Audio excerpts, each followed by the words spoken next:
என்னதான் அரசு சார்பா மாநகராட்சி, நகராட்சி, பேரூராட்சி, ஊராட்சி நிர்வாகங்கள் பொதுமக்கள் கிட்ட வீட்டு குப்பைகளை தூய்மை பணியாளர்கள் கிட்ட கொடுக்கும்போது மக்கும் குப்பை மக்காத குப்பையா பிரிச்சு கொடுங்க அப்படின்னு அதனுடைய நன்மைகளை சொல்லி கேட்டாலும் பெரும்பாலான மக்கள் அதை செய்யறது இல்ல. அப்படி இருக்கும்போது கூடுதல் ஆட்சியர் ஒருத்தங்க ஆய்வு செய்யறாங்க. அப்போ இந்த பிரச்சனையை குறைக்கும் முயற்சியா ஒரு யோசனையும் சொல்றாங்க. அது என்ன, எங்கன்னு விரிவா இந்த வீடியோல பார்க்கலாம் வாங்க. தூத்துக்குடி மாவட்டத்துல திருச்செந்தூர் பக்கத்துல இருக்கிற மூலக்கரை ஊராட்சியில குப்பைகளை தரம் பிரிக்கிறத பத்தி ஆய்வு செய்யறதுக்காக நேர்ல போறாங்க தூத்துக்குடி மாவட்ட கூடுதல் ஆட்சியர் ஐஸ்வர்யா. கூடவே அரசு அதிகாரிகளும் இருக்காங்க. அப்போ அவங்க ஒவ்வொரு வீடு வீடா போய் குப்பைகளை தரம் பிரிக்கிறத பத்தி கேட்டு தெரிஞ்சிருக்காங்க.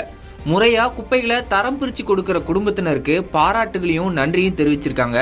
தரம் பிரிக்காம கொடுக்கிற வீடுகளுக்கு அதனால ஏற்படக்கூடிய சிரமங்கள் என்னென்ன அப்படின்னு அறிவுரையும் வழங்கியிருக்காங்க.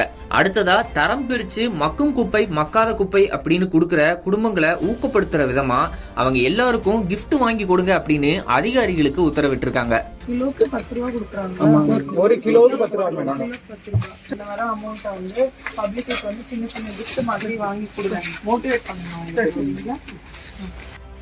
அதை தொடர்ந்து குப்பைகளை தரம் பிரிக்கிற இடத்துக்கு போய் பார்வையிட்டிருக்காங்க கூடுதல் ஆட்சியர். குப்பை கிடங்க பார்வையிட்டதுக்கு அப்புறம் ஆய்வு செஞ்சிருக்காங்க. தொடர்ந்து நவீன முறையில தரம் பிரிச்சு செயல்படுத்தணும் அப்படின்னு அதிகாரிகளுக்கு உத்தரவிட்டிருக்காங்க.